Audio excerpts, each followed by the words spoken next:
ನಮಸ್ಕಾರ ಸ್ನೇಹಿತರೆ, ಅನಮ್ ಜ್ಯೋತಿ ಚಾನಲ್ಗೆ ಸ್ವಾಗತ. ಸ್ನೇಹಿತರೆ, ಇದೇ ಜನವರಿ 29ನೇ ತಾರೀಕು ಜಯ ಏಕಾದಶಿ. ಇದು ಹೆಸರಿನಲ್ಲೇ ಇರುವಂತೆ ಜಯವನ್ನು ತಂದುಕೊಡುವಂಥ ಏಕಾದಶಿ. ಹೌದು, ನಿಮ್ಮ ಜೀವನದಲ್ಲಿ ಏನಾದರೂ ಬ್ಲಾಕೇಜಸ್ಗಳಿದ್ದರೆ, ಯಾವುದೇ ಒಂದು ಕೆಲಸದಲ್ಲಿ ಅಡಚಣೆಗಳಾಗ್ತಾ ಇದೆ, ನಾವು ಅಂದ್ಕೊಂಡಂಥ ಕಾರ್ಯಗಳು ನಡೀತಾ ಇಲ್ಲ, ಕೈಗೆ ಬರುತ್ತೆ ಬಾಯಿಗೆ ಬರ್ತಾ ಇಲ್ಲ, ಇನ್ನೇನು ಆಗೇ ಬಿಡ್ತು ಅನ್ನೋಷ್ಟರಲ್ಲಿ ಏನೋ ಒಂದು ಅಡೆತಡೆ ಬಂದು ಅದು ನಿಂತು ಹೋಗ್ತಾ ಇದೆ. ಈ ರೀತಿಯಾದಂಥ ಬ್ಲಾಕೇಜಸ್ಗಳೇನಾದರೂ ಇದ್ದರೆ ನಾಳೆ ನೀವು ಏನು ಮಾಡಬೇಕಂತ ತಿಳಿಸ್ಕೊಡ್ತಾ ಇದ್ದೀನಿ. ಒಂದು ಹಳದಿ ದೀಪವನ್ನು ನಾಳೆ ನೀವು ಹಚ್ಚಬೇಕಾಗತ್ತೆ. ಈ ದೀಪವನ್ನು ಯಾವ ರೀತಿ ಹಚ್ಚಬೇಕು, ಯಾವುದರಿಂದ ಮಾಡಬೇಕು ಎಲ್ಲವನ್ನು ಕೂಡ ತಿಳಿಸ್ಕೊಡ್ತೀನಿ. ಈ ಒಂದು ದೀಪವನ್ನು ಹಚ್ಚೋದ್ರಿಂದ ನಿಮ್ಮ ಏನು ಬ್ಲಾಕೇಜಸ್ಗಳಿದೆ, ನಿಮ್ಮ ಒಂದು ವಿಶ್ ಏನಿರುತ್ತೆ ಅದೆಲ್ಲವೂ ಕೂಡ ಈಡೇರುತ್ತೆ.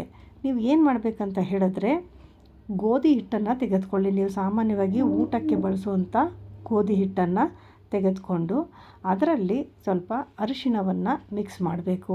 ಇದು ಹಳದಿ ದೀಪ ಆಗಿರೋದ್ರಿಂದ ಇದರಲ್ಲಿ ಅರಿಶಿಣವನ್ನು ಹಾಕಿ ನೀರಿನಿಂದ ನೀವು ಚಪಾತಿ ಹಿಟ್ಟನ್ನು ಯಾವ ರೀತಿ ಕಲಿಸ್ತೀರೋ ಆ ರೀತಿಯಲ್ಲಿ ಕಲಿಸ್ಬೇಕು. ಕಲಿಸ್ಬಿಟ್ಟು ಇದನ್ನು ದೀಪ ಮಾಡ್ಕೋಬೇಕು. ಇದನ್ನು ಮಣ್ಣಿನ ಹಣತೆ ಏನು ಬರುತ್ತೆ ಅದೇ ರೀತಿಯಾಗಿ ನೀವು ಈ ಒಂದು ಹಿಟ್ಟಿನಿಂದ ನೀವು ಒಂದು ದೀಪವನ್ನು ಮಾಡ್ಕೋಬೇಕು. ದೀಪವನ್ನು ಮಾಡ್ಕೊಂಡಿದ ನಂತರ ಇದರಲ್ಲಿ ನೀವು ಸಾಸಿವೆ ಎಣ್ಣೆಯನ್ನು ಬಳಸಬೇಕು ಅಥವಾ ತುಪ್ಪವನ್ನು ಬಳಸಬೇಕು. ಆ ಒಂದು ತುಪ್ಪದ ಬತ್ತಿ ಆದರೂ ಪರವಾಗಿಲ್ಲ, ಸಣ್ಣ ಬತ್ತಿ ಆದರೂ ಪರವಾಗಿಲ್ಲ, ಅದನ್ನು ಇದರಲ್ಲಿ ಹಾಕಬೇಕು. ಆನಂತರ 2 ಏಲಕ್ಕಿಯನ್ನು ತೆಗೆದುಕೊಂಡು ನೋಡಿ, ಈ ರೀತಿ ಆ ಕಡೆ ಒಂದು ಈ ಕಡೆ ಒಂದು ತುದಿನಲ್ಲಿ ಅದನ್ನು ಸಿಗಿಸ್ಬೇಕು. ಹಾಗೆ 4 ಲವಂಗವನ್ನು ದೀಪದ ಸುತ್ತ ಅದರ ಮುಂಭಾಗದಲ್ಲಿ ನೋಡಿ ಈ ರೀತಿಯಾಗಿ 4 ಲವಂಗಗಳನ್ನು ಇದರಲ್ಲಿ ಚುಚ್ಚಬೇಕು. ನೋಡಿ, ಇದು ಏನಂತ ಹೇಳಿದ್ರೆ ಈ ಲವಂಗ ಮತ್ತು ಈ ಏಲಕ್ಕಿ ಏನಿದೆ ಅದು ಈ ಬ್ಲಾಕೇಜಸ್ಗಳನ್ನು ತಡೆಯುತ್ತೆ, ಅಂದರೆ ತೆಗೆದಾಕತ್ತೆ ಅದನ್ನು. ಈ ಹಳದಿ ಅರಿಶಿಣವನ್ನು ಏನು ಬಳಸಿದ್ದೀವಿ ಅದು ಕೂಡ ಅಷ್ಟೇ, ಹಾಗೆ ಸಾಸಿವೆಯನ್ನು ಕೂಡ ಅಷ್ಟೇ.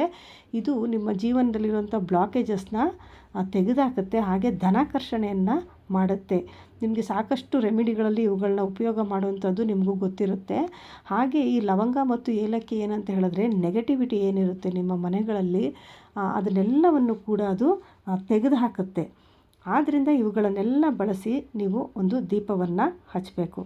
ದೀಪವನ್ನು ಪೂರ್ವಾಭಿಮುಖವಾಗಿ ಅಥವಾ ಉತ್ತರಾಭಿಮುಖವಾಗಿ ಇಡಬೇಕಾಗತ್ತೆ. ದೀಪವನ್ನು ಹಚ್ಚಿದ ನಂತರ ನೀವು ಕಣ್ಣು ಮುಚ್ಚಿ ದೀಪದ ಮುಂದೆ ನಿಂತು ನಿಮ್ಮ ಏನು ತೊಂದರೆಗಳಿದೆ ಅದನ್ನೆಲ್ಲ ಯಾವ ರೀತಿ ಹೇಳ್ಬೇಕಂತ ಹೇಳಿದ್ರೆ, ಅದೆಲ್ಲ ಈಗ ನಿಮಗೆ ಆ ಸಮಸ್ಯೆಗಳೆಲ್ಲ ನಿವಾರಣೆ ಆಗಿದೆ, ನೀವೇನು ಅಂದ್ಕೊಂಡಿದ್ದೀರೋ ಅದೆಲ್ಲ ಕೂಡ ನನ್ನ ಜೀವನದಲ್ಲಿ ನಡೀತಾ ಇದೆ. ಈಗ ಉದಾಹರಣೆಗೆ, ನನಗೆ ಯಾವುದೋ ಒಂದು ಕೆಲಸವನ್ನು ಮಾಡಬೇಕು ಅಂದ್ಕೊಂಡಿದ್ದೆ, ಆ ಕೆಲಸ ತುಂಬ ಸರಾಗವಾಗಿ ನಡೀತಾ ಇದೆ. ನನಗೆ ಪ್ರಮೋಷನ್ ಆಗಬೇಕಿತ್ತು, ಈಗ ನನಗೆ ಪ್ರಮೋಷನ್ ಸಿಕ್ಕಿದೆ. ಈ ರೀತಿಯಾಗಿ ನೀವು ಪ್ರೆಸೆಂಟ್ ಟೆನ್ಸಲ್ಲಿ ಅದನ್ನು ನನಗೆ ಪ್ರಮೋಷನ್ ಸಿಕ್ತು, ನನಗೆ ಮದುವೆ ಫಿಕ್ಸ್ ಆಯಿತು, ನನಗೆ ಎಲ್ಲಿಂದನೋ ಯಾರೋ ಹಣ ಬರಬೇಕಾಗಿರೋ ಹಣ ಇವತ್ತು ಬಂತು, ಈ ರೀತಿಯಾಗಿ ನೀವು ಪ್ರೆಸೆಂಟ್ ಟೆನ್ಸಲ್ಲಿ ಅದನ್ನೆಲ್ಲ ನೀವು ಈ ದೀಪದ ಮುಂದೆ ಕಣ್ಮುಚ್ಚಿ ಹೇಳ್ಕೋಬೇಕಾಗತ್ತೆ. ಯಾವುದೇ ಕಾರಣಕ್ಕೂ ಇದು ಆಗಬೇಕು ಅಂತ ಹೇಳೋ ಹಾಗಿಲ್ಲ, ಆಗಿದೆ, ಆಗ್ತಾ ಇದೆ, ಆ ರೀತಿಯಾಗಿ ನೀವು ಹೇಳ್ಕೋಬೇಕು. ಈ ರೀತಿ ಹೇಳ್ಕೊಂಡ ನಂತರದಲ್ಲಿ ಏನು ಮಾಡಬೇಕು, ಆ ದೀಪ ಎಷ್ಟು ಹೊತ್ತು ಉರಿಯುತ್ತೋ ಅಷ್ಟೊತ್ತು ಅದನ್ನು ಉರಿಯೋದಕ್ಕೆ ಬಿಟ್ಬಿಡಬೇಕು. ನೀವು ನಿಮ್ಮ ಕೆಲಸ ಏನಿದೆ ಅದನ್ನು ನಿಮ್ಮಷ್ಟಕ್ಕೆ ನೀವು ಮಾಡ್ಕೋಬೋದು. ಅದಾದ ನಂತರದಲ್ಲಿ ದೀಪ ಸಂಪೂರ್ಣವಾಗಿ ಉರಿದು ಮುಗಿದ ನಂತರದಲ್ಲಿ ಈ ಉಳಿದಂಥ ಈ ಹಿಟ್ಟು ಹಾಗೆ ಈ ಏಲಕ್ಕಿ ಇದೆಲ್ಲ ಏನಿದೆ ಅದನ್ನೆಲ್ಲ ಸೇರಿಸಿ ಉಂಡೆ ಮಾಡಿಬಿಟ್ಟು ನೀವು ಚಿಕ್ಕ ಚಿಕ್ಕ ಗೋಲಿ ಗಾತ್ರದಲ್ಲಿ ಪುಟ್ಟ ಪುಟ್ಟ ಉಂಡೆಗಳನ್ನು ಮಾಡಿ ಇದನ್ನು ಕಾಗೆಗೆ ಹಾಕ್ಬೋದು ಅಥವಾ ಪಾರಿವಾಳಗಳಿಗೆ ಹಾಕ್ಬೋದು, ಮೀನುಗಳಿಗೆ ಹಾಕ್ಬೋದು, ಯಾವುದೇ ಪಕ್ಷಿಗಳಿಗೆ ಇದನ್ನು ತೆಗೆದುಕೊಂಡು ಹೋಗಿ ಇದನ್ನು ಪಕ್ಷಿಗಳಿಗಾಗಿರಬಹುದು ಅಥವಾ ಹಸು ಸಿಕ್ಕರೆ ಹಸು ಕೂಡ ಕೊಡ್ಬೋದು, ಅದಕ್ಕೆ ತಗೊಂಡೋಗಿ ಹಾಕಿಬಿಡಬೇಕು. ಅವುಗಳು ಇದನ್ನು ತಿಂತಾ ಇದ್ದಾಗೇ ನಿಮ್ಮ ಸಮಸ್ಯೆಗಳೇನಿದೆ ಅದೆಲ್ಲವೂ ಕೂಡ ನಿವಾರಣೆ ಆಗೋದಕ್ಕೆ ಪ್ರಾರಂಭ ಆಗುತ್ತೆ. ಆದರೆ ಇದನ್ನು ನೀವು ಸಂಪೂರ್ಣವಾಗಿ ಒಂದು ನಂಬಿಕೆಯಿಂದನೇ ಇದನ್ನು ಮಾಡಬೇಕು. ನಿಮಗೆ ನಂಬಿಕೆ ಇಲ್ಲದೆ ದಯವಿಟ್ಟು ಇದನ್ನು ಮಾಡೋದಕ್ಕೆ ಹೋಗಬೇಡಿ, ಅದು ಫಲವನ್ನು ಕೊಡೋದಿಲ್ಲ.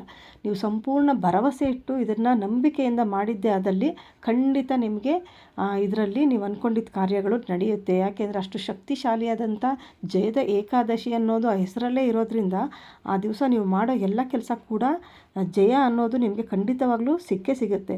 ನೀವು ಉಪವಾಸ ಇದ್ದು ಏಕಾದಶಿ ಉಪವಾಸವನ್ನು ಮಾಡ್ತಾ ಪೂಜೆ ಎಲ್ಲ ಮಾಡ್ತಾಯಿದ್ದೀವಿ ಅಂದರೂ ಕೂಡ ಇನ್ನೂ ಕೂಡ ಇದರಲ್ಲಿ ಹೆಚ್ಚಿನ ಶಕ್ತಿ ಅನ್ನೋದು ಬರುತ್ತೆ. ಅಥವಾ ನಾವು ವ್ರತ ಏನು ಹಿಡಿದಿಲ್ಲ ಅಂತ ಹೇಳಿದ್ರೆ ಕೇವಲ ನೀವು ಇದನ್ನು ಮಾತ್ರ ಮಾಡಿಕೊಂಡ್ರೆ ಅಷ್ಟೇ ಸಾಕಾಗುತ್ತೆ. ಇನ್ನು ಇದನ್ನು ನೀವು ಯಾವ ಸಮಯದಲ್ಲಿ ಮಾಡಬೇಕಂತ ಹೇಳಿದ್ರೆ 29ನೇ ತಾರೀಕು ಬೆಳಗ್ಗೆ 10ರಿಂದ 11 ಗಂಟೆವರೆಗೂ ಮಾಡಬೇಕು. ಅದು ಬಿಟ್ಟರೆ ಇನ್ನು ಸಂಜೆ 4 ಗಂಟೆ 30 ನಿಮಿಷದಿಂದ 5 ಗಂಟೆ 30 ನಿಮಿಷ ಈ 2 ಸಮಯದಲ್ಲಿ ನೀವು ಮಾಡಿದ್ರೆ ತುಂಬಾ ಶಕ್ತಿ ಇರುತ್ತೆ. ಈ ಒಂದು ಸಮಯದಲ್ಲಿ ಮಾಡಿದ್ರೆ ಶೀಘ್ರವಾಗಿ ಫಲ ಅನ್ನೋದು ಸಿಗುತ್ತೆ. ಅಥವಾ ಆ ಸಮಯದಲ್ಲಿ ನಾವು ನೋಡಲಿಲ್ಲ, ನಮಗೆ ಗೊತ್ತಾಗಲಿಲ್ಲ, ಮಾಡೋದಿಲ್ಲ ಅನ್ನೋದಾದರೆ ಆ ದಿವಸದಲ್ಲಿ ನಾಳೆ ಆ ಏಕಾದಶಿ ದಿವಸದಲ್ಲಿ ನಿಮಗೆ ಬೇರೆ ಯಾವ ಸಮಯದಲ್ಲಾಗುತ್ತೋ ಆ ಸಮಯದಲ್ಲೇ ಈ ಒಂದು ರೆಮಿಡಿಯನ್ನು ಮಾಡ್ಬೋದು. ನೀವು ಸಂಪೂರ್ಣ ಭರವಸೆಯಿಂದ ಇದನ್ನು ಮಾಡಿ ನೋಡಿ, ಜಯ ಅನ್ನೋದು ನಿಮಗೆ ಖಂಡಿತ ಸಿಗತ್ತೆ. ನೋಡಿದ್ರಲ್ಲ ಸ್ನೇಹಿತರೆ, ನಿಮ್ಮ ಸಮಸ್ಯೆಗಳಿಗೆ ಒಂದು ಸರಳವಾದಂಥ ಪರಿಹಾರ ಹಾಗೆ ಸುಲಭವಾದಂಥ ಪರಿಹಾರವನ್ನು ಇವತ್ತಿನ ವಿಡಿಯೋದಲ್ಲಿ ತಿಳಿಸ್ಕೊಟ್ಟಿದ್ದೀನಿ. ನೀವು ಕೂಡ ಇದನ್ನು ಮಾಡಿ ನೋಡಿ. ಈ ವಿಡಿಯೋ ನಿಮಗೆ ಇಷ್ಟ ಆಗಿದರೆ ಲೈಕ್ ಮಾಡಿ, ಬೇರೆಯವ್ರಿಗೂ ಕೂಡ ಶೇರ್ ಮಾಡಿ.